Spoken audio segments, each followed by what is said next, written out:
As Trump 2.0 takes shape, we are trying to get as many diverse voices as possible. And joining me now, and thank you so much for doing this, is Kap Sharma. He's the founder of Capstone Strategies and also a non-resident fellow at Atlantic Council.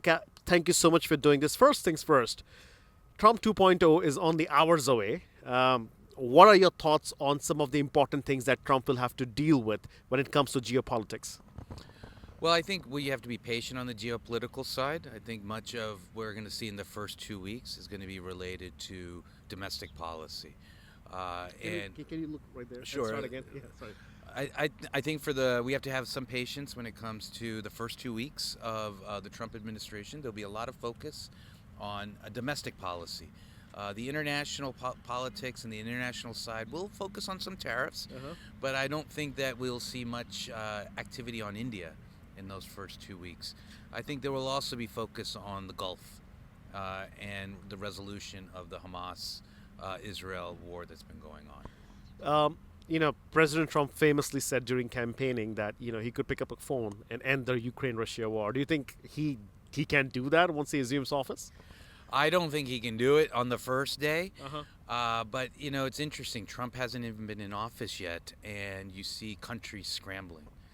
You see a lot of, I guess, people talking about what it will be like in a Trump 2.0 administration. Greenland says they're ready to negotiate, to talk to the president about different issues. So it's not that he'll resolve it in day one, but he definitely has people talking before he even comes in. And I think that's equally as important. What are some of the areas of concern for him? Obviously, two wars. He's already talking about taking up Greenland, but some of the areas where he probably differs on how Biden handled some of the foreign situation. And what do you think the change could be when he takes office? I'm not sure as to how much change will take place. I know for a fact that the Biden administration and the Trump officials have been working pretty closely. I know that the Trump officials have been in the Gulf with Biden officials to ensure that there's a transition. And there is a positive transition from Biden to Trump when it comes to the Gulf. When it comes to other things, the difference, I think you'll see just a lot of focus on the domestic side, a lot of executive orders, and I think it's going to take time for a lot of people to kind of absorb the impact. You'll also probably see a lot of lawsuits as well. Yeah. The shock and awe that's been talked about of this executive orders is what you're trying to talk. Yeah, but I mean, every administration has that shock and awe type of thing. The Biden administration did the same thing as well. When they first came in, they also issued a lot of executive orders. So the issuing of executive orders is not a new thing. It's a question really on whose side you're on. Okay. So I think border people are going to be happy. I think people who want to curb illegal immigration are going to be happy.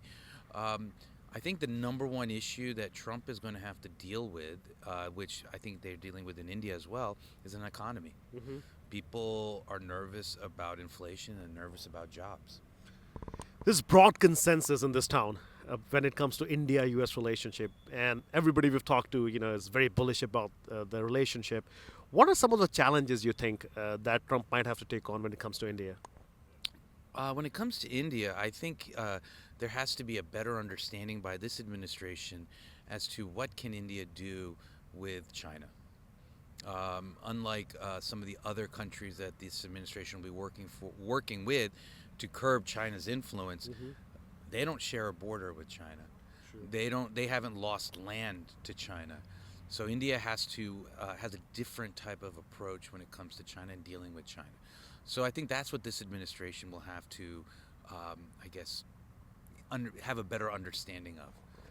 I mean, I spoke to Congressman Rich McCormick yesterday, and one of the things he brought up in the interview was oil. And he said, we'll have to talk to India about not buying that oil from Russia and selling to the European partners. Do you think you could see something of that develop on the Hill where, there's a little bit of hesitancy cooperating with India, especially when it comes to matters like that? Oil is a sticky point. There's no question about that. I think actually what's going to be a bigger sticking point is the Indian companies that were recently sanctioned for selling equipment to Russia. Sure. Before that, it was never really a problem with Indian companies getting sanctioned by the U.S. government. This changes things, and it was reflective in the semiconductor groupings that just recently took place, where India was in tier 2. and because of that.